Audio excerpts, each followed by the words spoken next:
तो क्या चल रहा है अभी? बढ़िया चल रहा है सर, सब ठीक ठाक है। कैमरा तो बंद हो गया है ना? हाँ हाँ, कैमरा बंद हो गया जी अभी। जी जी। बताएं। बाकी तो सब ठीक ठाक है। अब यही समझ में नहीं आ रहा है, जहाँ भी जाता हूँ अ, जनता यही बोलती है कि इस बार माननीय टीएस सिंह का अलग ही टाइप से प्रचार है। कैसे कैसे आप बोल रहे हैं? अब मेरी ये बात नहीं है, ये बात जनता कर रही है। जैसे बोलते हैं कि इस बार सारे लोग, जैसे हमने अपने गाड़ी में होर्डिंग लगवाया है, तो हमने अपने गाड़ी में होर्डिंग, मेरे फोटो के बाद माननीय स्वर्गीय जो है अजीत जोगी जी का फोटो है, अमित जोगी जी का फोटो है, और उन जो हमारे सीनियर नेता है। हाँ, मतलब कमोबेश वो तो सारे ही तो और पार्टी में होता है कि जैसे राजेश अग्रवाल जी के भी उसमें भाई है ऊपर में, जैसे मोदी जी का है और भी बड़े लीडरों का है। उस टाइप से इस बार बिल्कुल अलग ही दिख रहा है। ऐसा बताते हैं लोग कि माननीय टीएस सिंह का जो गाड़ी में जो फ्लेक्स लग के घूम रहा है, उसमें तन्हा सिर्फ टीएस सिंह ही दिख रहे हैं, ऐसा बताते हैं लोग। उससे क्या फर्क पड़ता है भाई? इससे फर्क पड़ रहा है, लोग मुझे कहते हैं, बुला बुला के बोलते हैं कि ऐसा कैसे उनका अकेला दिख रहा है। उनके जो सीनियर हैं, जैसे सोनिया गांधी, राहुल गांधी और भी जो है भूपेश बघेल वगैरह, मतलब उनके सीनियर का कोई दिख नहीं रहा है, ऐसा बताते हैं। इससे लोग ना समझ पाना मुश्किल है अपने आप के अंदर कि ये उनको वोट देने के बाद बीजेपी में शामिल हो जाएंगे या कांग्रेस में रहेंगे, ये समझ में नहीं आ रहा है, ऐसा बोलते हैं। अच्छा, मतलब ये चर्चाएं आम है जी। मैं जब जाके जनता से मिलता हूँ तो मेरा कलेजा फट जाता है देखने के बाद, मैं रो पड़ा। वहां जब गया मेरे आंख से आंसू निकल गए, मैं क्या बताऊं। और तब मैंने ठाना कि नहीं, मुझे राजनीति प्लेटफॉर्म में उतरना है और मुझे लोगों का, जनता का सेवा करना है, क्योंकि मेरा खून काला ना तेरा खून सफेद, फिर कैसा मतभेद। छत्तीसगढ़ का हॉट सीट सरगुजा कहलाता है। क्यों कहलाता है, उसकी वजह, सबसे बड़ी बात यह है कि यहां पर जो है उप मुख्यमंत्री टीएस सिंहदेव इसी विधानसभा क्षेत्र से लगातार 3 बार के विधायक और अभी सत्तासीन मंत्री हैं, और उसी विधानसभा क्षेत्र से विपक्ष के रूप में भाजपा से राजेश अग्रवाल हैं, और वहीं क्षेत्रीय पार्टी के जो भूतपूर्व, या ये बोलने में बहुत आसान शब्दों में आपको समझ में आएगा कि छत्तीसगढ़ के प्रथम मुख्यमंत्री अजीत जोगी के क्षेत्रीय पार्टी छत्तीसगढ़ जनता कांग्रेस, जिसको अमित जोगी उनके पुत्र आगे बढ़ाने का काम कर रहे हैं, और उसी पार्टी से जो है हकीम अब्दुल माजिद जो है विधानसभा सरगुजा से विधायक प्रत्याशी हैं, उनसे मिलाते हैं और जानने की कोशिश करते हैं कि आखिरकार आपको जनता क्यों चुनेगी भाई। नमस्कार, मैं कुमार जितेंद्र आप सभी का स्वागत करता हूं। आपको भी नमस्कार। नमस्कार जितेंद्र जी। सबसे पहले दर्शकों को आपके हुलिया से जो है कुछ बातें सुनने में आती है, तो भाई उसको स्पष्ट कीजिए तो कि आखिर इस वेशभूषा में क्यों दिखते हैं भाई? देखिए, पहली बार तो मैं आपको ये बताना चाहता हूँ कि हम जिस जगह पे रहते हैं जी, ये अंबिकापुर माँ महामाया की नगरी है, ये बाबा मुराद शाह की नगरी है। इसके लिए मैं आपको एक बात बताना चाहता हूँ कि मेरा खून काला ना तेरा खून सफेद, फिर कैसा मतभेद। ये ऐसी जगह है जिसको सेकुलर माना जाता है। यहाँ पे कोई जातिवाद का कोई जगह ही नहीं है, और यदि कोई करना चाहेगा तो जनता उसको खुद ब खुद किनारे लगा देगी। अच्छा, ये सेकुलरवाद जो है आप बोले, उसी सेकुलरवाद को है जब मद्देनजर रखते हैं, क्या आम आदमी पार्टी में सेकुलरवाद नहीं है, ऐसा आप बोल रहे हैं? देखिए, मैं ये आरोप तो नहीं लगाता हूं, लेकिन जिस आम आदमी पार्टी के लिए हम लोगों ने दिन रात सुबह शाम मेहनत किया, और जनता को यही उम्मीद थी कि बीजेपी और कांग्रेस के बाद तीसरी पार्टी यदि कोई उभर के आ रही थी तो वो आम आदमी पार्टी थी, अंबिकापुर में या पूरे छत्तीसगढ़ में। लेकिन आम आदमी पार्टी ने ऐन वक्त पे कई विधानसभा को ऐसा धोखा दिया कि तमाम जनता के दिल में बिल्कुल नाराजगी उस पार्टी के विषय में है। इसकी वजह बता रहा हूं कि हम लोगों ने, और हमारी जनता, हमारी जो कार्यकर्ता हैं, ये तमाम लोग आज परेशान हैं कि हम लोगों ने इतना मेहनत किया, यदि एक उम्मीदवार मिल जाती तो आज हमारी पार्टी कांटे का टक्कर देता। सेट हो गई ऐसे ही लगता है, बाकी ऊपर तक तो हमारा पहुंच नहीं है। लेकिन जिस तरह से अचानक धोखा हुआ है, लोगों तो यही बात कर रहे हैं, जहां भी जाते हैं हम लोग यही चर्चा करते हैं कि आपने क्यों धोखा दिया। अब मुझे यह समझ में नहीं आता है कि पार्टी ने मुझे धोखा दिया, या मैं जनता को धोखा दे रहा हूं, या तो फिर कोई और हावी हो रहा है इसके ये ऊपर। लोग मिल करके जनता को धोखा नहीं दे रहे, नहीं लग रहा है आपको? बिल्कुल लग रहा है, ऐसा लग रहा है। और हमारे ऊपर जो है हमारे कार्यकर्ताओं का, आम जनता का काफी दबाव था कि हम लोगों ने तमाम पूरे साल जो है हम लोगों ने मेहनत किया कि हम इस पार्टी को देंगे और नई सरकार बनाएंगे हम छत्तीसगढ़ के अंदर। लेकिन जब नहीं आया तो हमको जनता ने मैदान पे उतारा है। हम अकेले दिख तो रहे हैं लेकिन हमारे पीछे हजारों लोग हैं, हजारों कार्यकर्ता हैं। उनके कहने पे मैंने इस पार्टी के दामन पकड़ के और फील्ड में उतर गया हूं। और आज आप देखेंगे कि कई लोग जो है मैंने इस पार्टी को ज्वाइन किया जब, तो 1500 लोग इकट्ठा हमारे पार्टी में शामिल हुए। ये बहुत बड़ी बात है।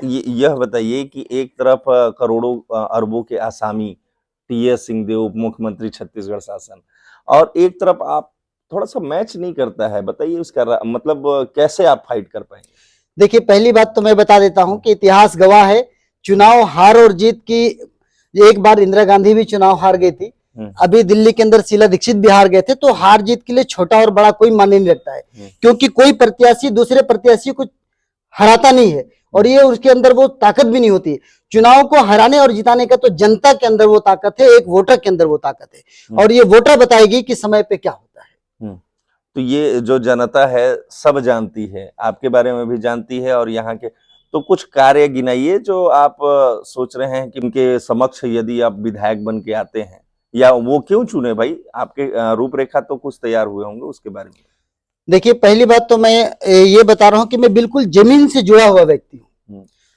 मैंने अपने पार्टी के लिए दर दर गया, एक एक व्यक्ति से डोर टू डोर मुलाकात किया, और जब मैं जनसंपर्क में निकलता हूं ना, तो कहीं ना कहीं जनता माननीय टीएस सिंहदेव के इस 5 साल के कार्यकाल से काफी नाराज दिखाई देते हैं। जहां भी जाओ लोग यही कहते हैं कि जो होना चाहिए वो काम नहीं हो पाया।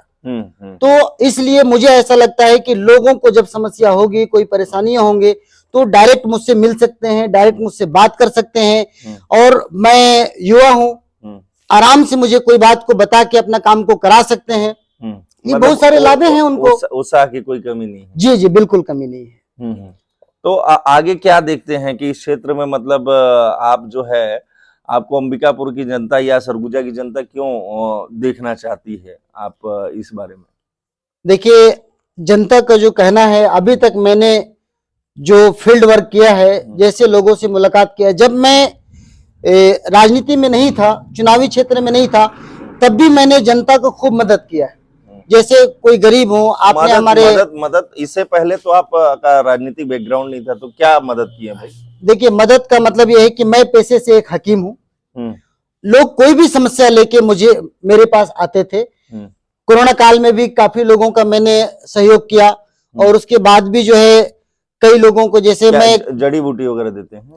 जड़ी बूटी तो एक अलग बात है, लेकिन मेरे से जो भी बनता है ना, जो भी बन पड़ता है, खाने को खाना नहीं है तो उनको मैंने चावल दिया, कपड़ा नहीं है तो मैंने कपड़े दिए, और अगर किसी को इलाज कराने के लिए पैसे नहीं है तो वो भी मैंने किया। और जो बनता है, जो मैं इलाज करता हूँ, वो मैं फ्री में कई लोगों को करके देता हूँ। क्या इलाज करते हैं? डॉक्टर हैं पैसे से? मैं हकीम हूँ सर, आयुर्वेदिक जड़ी बूटी को बढ़ावा देते हैं? नहीं, अंधविश्वास पे मुझे खुद विश्वास नहीं है। मैं आयुर्वेदिक दवा से एक इलाज करता हूँ और दुआ करता हूँ। ठीक है, बस यही है हमारा। किसी भी धर्म की आस्था को हम ठेस नहीं पहुंचाते हैं, लेकिन जिस तरह जो है आज आप पूरे भारत में देख रहे हैं, हिंदू मुस्लिम का जो है वाद विवाद चल रहा है, तो कैसे आप इतने मुश्किल राह में चल पड़े भाई अकेले? मैं आपको पहले भी बताया, अभी एक शायरी मैंने कहा था, मेरा खून काला न तेरा खून सफेद, फिर कैसा मतभेद। भगवान और खुदा अल्लाह ईश्वर गॉड ने तो बनाने में कोई भी कमी नहीं किया कि मुसलमानों को मैंने ऐसा वेशभूषा दे दिया, ऐसा उनका नाक अलग है, उनका कान अलग है, हिंदुओं को मैंने अलग दिया। वो जो खुदा है, गॉड है, ईश्वर है, अल्लाह है, उन्होंने सबको सेकुलर बनाया, एक से एक समान बनाया है। सभी लोग आदम के औलाद हैं, इसीलिए आदमी कहे जाते हैं। और कहीं पे मुझे तो खास तौर से अपने क्षेत्र में कोई भेदभाव नहीं दिखता है।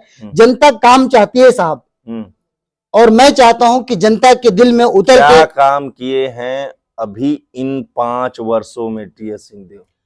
देखिए, मैं तो कोई ऐसी काम अभी तक नजर नहीं आया।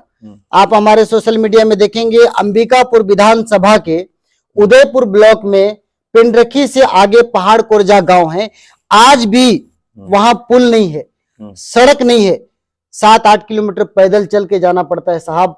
और जब बीमार पड़ते हैं लोग बरसात के मौसम में, उनको जो है दोनों तरफ बाहर में झलगी में टांग के लाना पड़ता है।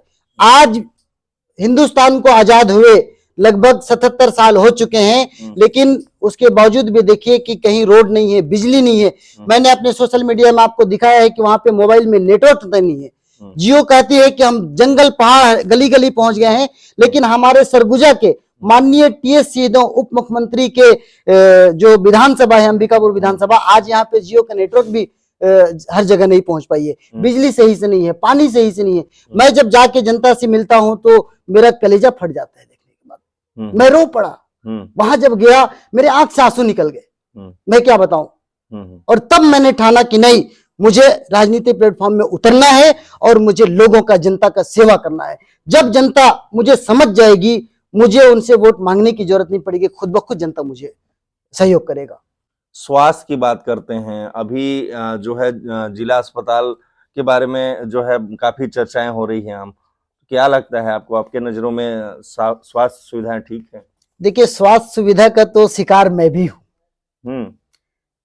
अभी तो आप बोले कि आप दूसरे का इलाज करते हैं, दूसरे के लिए दुआ मांगते हैं, आपको हाँ, जरूरत पड़ती है। मैं वजह बता रहा हूँ। हमारे पहचान वाले कई लोग अंबिकापुर के जो सरकारी हॉस्पिटल है वहां इलाज कराने आते हैं, तो अभी एक्सरे नहीं हो पाएगी, तो अभी जांच नहीं हो पाएगी, तो अभी ब्लड नहीं है, ये है वो है, कई फोन मुझ तक आते हैं ऐसे। और कई बार जो है मुझे खुद जाके उनके लिए सहयोग करके कहीं दवा बाहर से खरीद के लाके देना पड़ा, तो ब्लड कहीं और से खरीद के लाके देना पड़ रहा है, एक्सरा सोनोग्राफी कहीं और से कराना। अभी भी अंबिकापुर का हॉस्पिटल बहुत कमियां पा रही है जी। तो आपको नहीं लगता कुछ विकास हुआ है सरगुजा में? जिस तरह से जनता उनको प्यार देना चाहती है, पुनः बैठाना चाह रही है, वही तो जीत रहे हैं, जनता बोल रही है। देखिए, जनता तो बाबा जी को 2008 में जिस तरह से उन्होंने लगभग 980 वोट से जीते, फिर उसके बाद 2013 में 20,000 लगभग से, उसके बाद आपके 2018 में लगभग 40,000। जनता तो उनको मुख्यमंत्री पद पे देखने के लिए उनको जितना जी चाहे कोशिश किया, और हम लोगों ने भी कोशिश किया, लेकिन वो बन नहीं पाया। और बनने के बाद ये जो 5 साल उनके कार्यकाल गुजरे हैं, इससे जनता काफी नाराज है।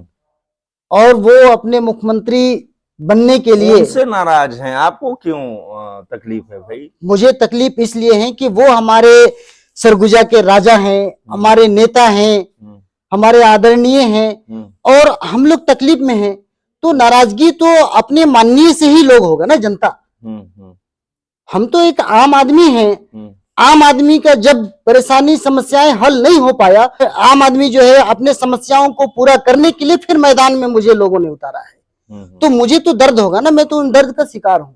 अभी आप जो है इस विधानसभा सीट से, जो कि छत्तीसगढ़ का हॉट सीट माना जा रहा है, वहां पर अपने आप को कहाँ आंकते हैं और क्या स्थिति है आपकी जनता? देखिए, जिस तरह से जनता के दिल में मैंने जगह बनाया है, मुझे उम्मीद है कि मैं पूरी तरह से लीड कर रहा हूं, मैं जीत रहा हूं। मतलब टीएस सिंहदेव हार रहे हैं? देखिए, ये तो मैं नहीं बोल सकता हूं कि वो हार रहे हैं कि नहीं, मैं अपने बारे में जरूर बोल सकता हूं। तो आपकी जीत मतलब उनकी हार तो हुई अब ना? यही समझ लीजिए आप, यही समझ लीजिए। आप एकदम श्योर हैं कि? हाँ, श्योरली है। जिस तरह से जनता मुझे साथ दे रही है, जहां भी मैं जा रहा हूं, जैसा सम्मान मिल रही है, मुझे अपने आप में फुल कॉन्फिडेंस है कि मैं अंबिकापुर से जीत रहा हूं। आपकी पार्टी कहाँ है? आपकी पार्टी के जो मुखिया हैं वो अभी पाटन विधानसभा क्षेत्र से लड़ रहे हैं, उनकी क्या स्थिति है अभी? देखिए, उनकी स्थिति भी अच्छा है, अमित जोगी की उनकी स्थिति भी अच्छा है। माननीय अमित जोगी जी पाटन से लड़ रहे हैं और मैं अंबिकापुर से लड़ रहा हूं। उनकी चुनौती माननीय मुख्यमंत्री भूपेश बघेल से है, वो आपकी और मेरी उप मुख्यमंत्री से। जी जी, दोनों जीत रहे हैं, दोनों जीत आप रहे हैं, जैसे बोल रहे हैं। बिल्कुल बिल्कुल, वो भी जीत रहे हैं, मैं भी जीत रहा हूँ। आगे क्या संदेश देना चाहेंगे जनता को, और क्या अपील करना चाहेंगे कम शब्दों में? मैं जनता से यही अपील करना चाहता हूं कि मतदान ऐसी चीज है कि मत का दान को कोई नहीं जानता है। एक एक वोट बहुत कीमती है।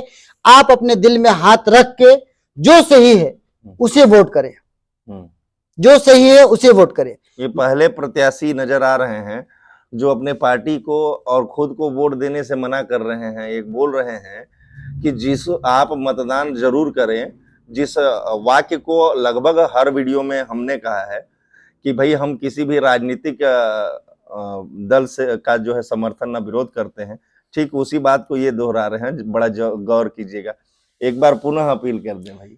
मैं जनता से यही अपील करता हूं कि अपने दिल में हाथ रख के वोट करें, जो सही लगता है कि जो आपका समस्या को दूर कर सकता है उसे वोट करें। ये हमारे तरफ से भी अपील आप मान लीजिए, और इस बार एक जो है मताधिकार का प्रयोग करके बड़ी श्रृंखला तैयार कीजिए ताकि सरगुजा विधानसभा क्षेत्र पूरे छत्तीसगढ़ में जाना जाए, पहचाना जाए, या ये यूं बोल लिया जाए कि यह पूरे भारत में जाना जाए। राजनीतिक समीक्षात्मक वीडियो हम आप तक लाते रहेंगे। फिलहाल के लिए धन्यवाद। भारत सम्मान, हो जाओ सावधान। तो क्या चल रहा है अभी? बढ़िया चल रहा है सर, सब ठीक ठाक है। कैमरा तो बंद हो गया है ना? हाँ, कैमरा बंद हो गया। जी जी जी, बताएं। बाकी तो सब ठीक ठाक है। अब यही समझ में नहीं आ रहा है, जहां भी जाता हूँ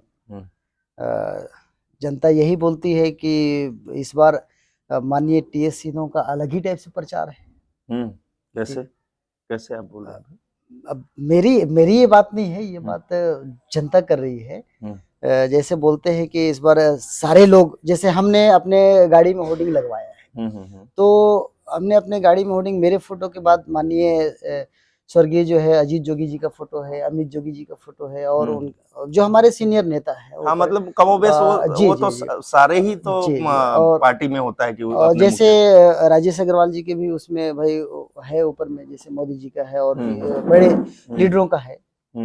उस टाइप से इस बार बिल्कुल अलग ही दिख रहा है। ऐसा बताते हैं लोग कि माननीय टीएस सिंह का जो गाड़ी में जो फ्लेक्स लग के घूम रहा है, उसमें तन्हा सिर्फ टीएस सिंह ही दिख रहे हैं, ऐसा बताते हैं लोग। उससे क्या फर्क पड़ता है भाई? इससे फर्क पड़ रहा है। लोग मुझे कहते हैं, बुला बुला के बोलते हैं कि ऐसा कैसे उनका अकेला दिख रहा है, उनके जो सीनियर हैं जैसे सोनिया गांधी, राहुल गांधी और भी जो है भूपेश बघेल वगैरह, मतलब उनके सीनियर का कोई दिख नहीं रहा है, ऐसा बताते हैं। इससे लोग ना समझ पाना मुश्किल है अपने आप के अंदर कि ये उनको वोट देने के बाद बीजेपी में शामिल हो जाएंगे या कांग्रेस में रहेंगे, ये समझ में नहीं आ रहा है, ऐसा बोलते हैं। अच्छा, मतलब ये चर्चाएं आम हैं। जी जी जी जी। तो इससे आपको क्या फायदा होगा?